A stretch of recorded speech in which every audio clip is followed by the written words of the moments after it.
Hi there, this is Sean, the Honest Book Reviewer. In this video, I'm going through 10 of my favourite books that I read in 2022. The books aren't ranked in any order, they cross multiple genres, and there's not more than one book per author. All books in this video I did rate 5 stars. There were about 17 books I think in 2022 that I did rate as 5 stars, so I just picked 10 books at random. So there's no real reason why these 10 books are in this video and others that I rated 5 stars aren't. It's just that I didn't want to include more than 10 books in the one video. Maybe later on I'll do a second video for the rest of the books. We'll see how I go. Let's get started with the list. The first is Dolores Claiborne by Stephen King. Now, I reread this in 2022 and I loved it then as much as I loved it the first time I read it. It's one of King's best books, and Dolores Claiborne is one of his best characters of all time.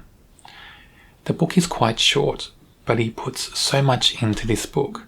It's not just a horror really, it's a thriller, a suspense, a bit of mystery, a lot of drama. There are many dark themes in this book that King explores, but he does that with a lot of subtlety, and he treats those subjects very well in this story. I loved the interactions between Dolores and every other character in this story. I love the fact that this is written as Dolores talking to us, the reader. She's confessing things to us, and it really feels like you're talking to a character. It feels like Dolores is real. That's down to King's writing style and the way the whole book's presented. If you haven't read this yet, give it a go. I highly recommend it. I think you'll love it. You don't have to like horror to like this book. You don't even have to like Stephen King to write this book, because it's not his typical type of book.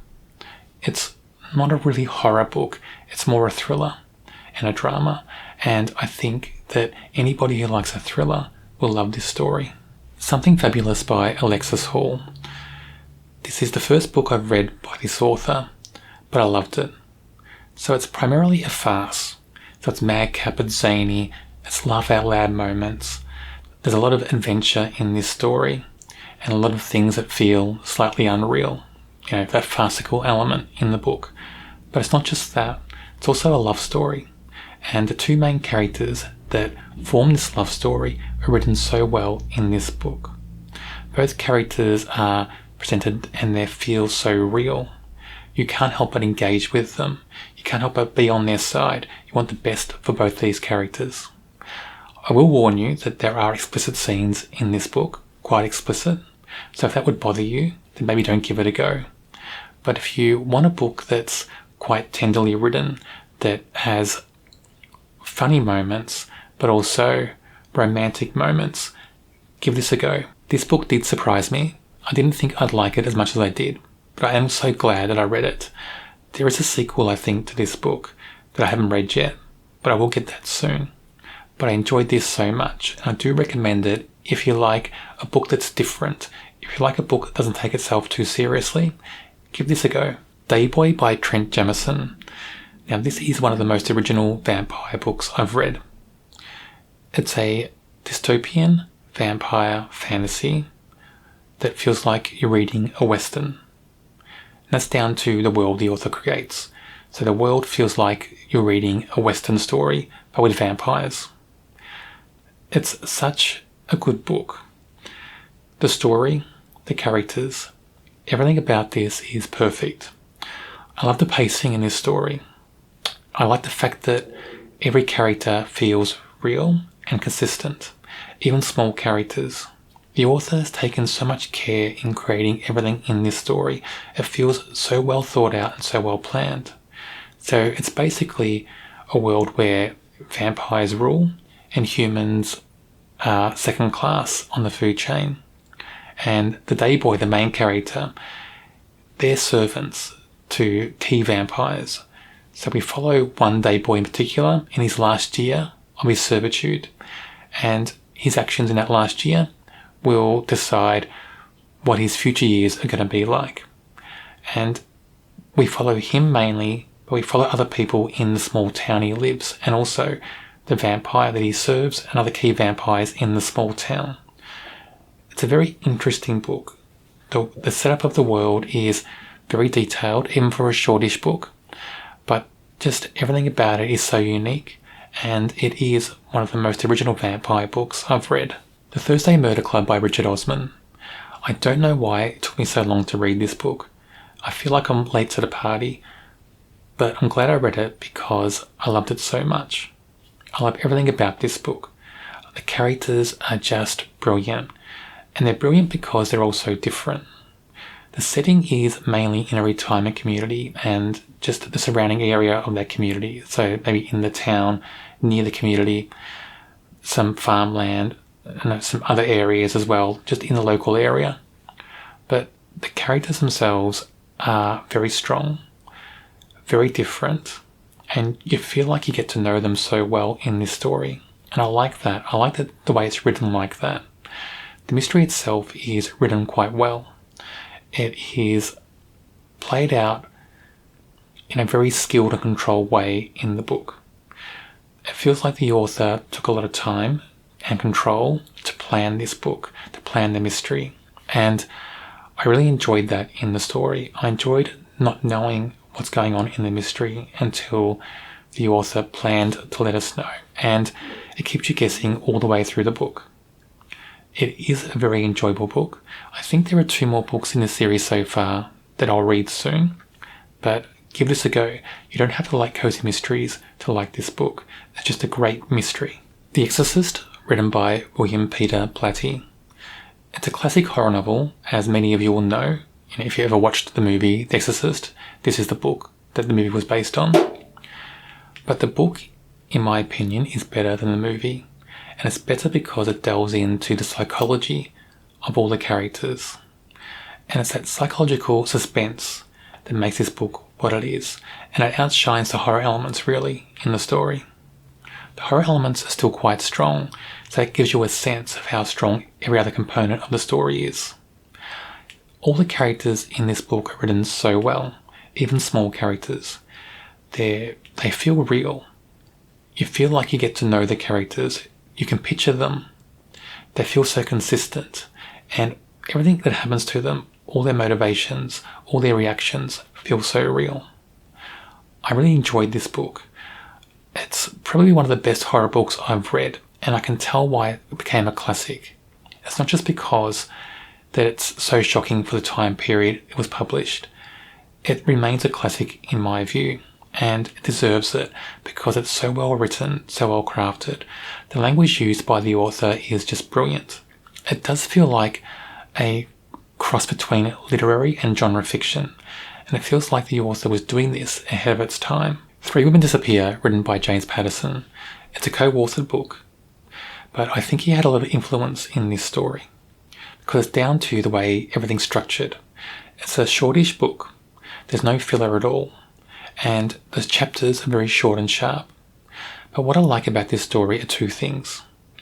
The mystery itself is written so well, plays out so well in the story, keeps you guessing, and you will change your opinion about things as you go through this book. You'll change your assumptions. It's so well structured. Everything about it is speaking to the fact that the authors took so much time and care into structuring this story. The second thing is the characters, and mainly the 4 main characters who are the 4 main suspects. They are written so well. Each of those characters is very believable. They feel so real. They're structured so well. The control the authors have for these characters in the story is perfect. As the characters play out in this story, you learn more about them. You don't learn everything up front, and I like that as well. I like the fact that the characters are like maps. Computer games, if you play computer games and you have maps and they're in shadow until you go to those parts of those maps, that's what the characters feel like in this book. And I love that. I just love everything about this story. It's a perfect example of what a thriller should be. I think anybody who wants to write a thriller should probably read this and get a sense of what a thriller and mystery suspense novel really should be like. The Last House on Lena Street, written by Catriona Ward. This is shelved as a horror, but it's not just a horror. It's a drama, it's a thriller, it's a mystery as well. There's so much suspense in this book as well. It's so many different things. Capturing Award, I think, is one of the best new voices in horror. I've read 2 books, and I've read them both in 2022, Sundial and this book. Both books, I think, are brilliant. And in this book, The Last House on Needless Street, there are just amazing characters. One character, Olivia, I think is the best character I've read in fiction for many, many years. One of the best characters I've read ever in fiction. Other things going on in this book are also brilliant. The overall story, how it plays out, the mystery suspense is brilliant. You'll make so many assumptions about characters and about what's going on in the book as you go through. And then every assumption you make will be challenged. That's how the story is written.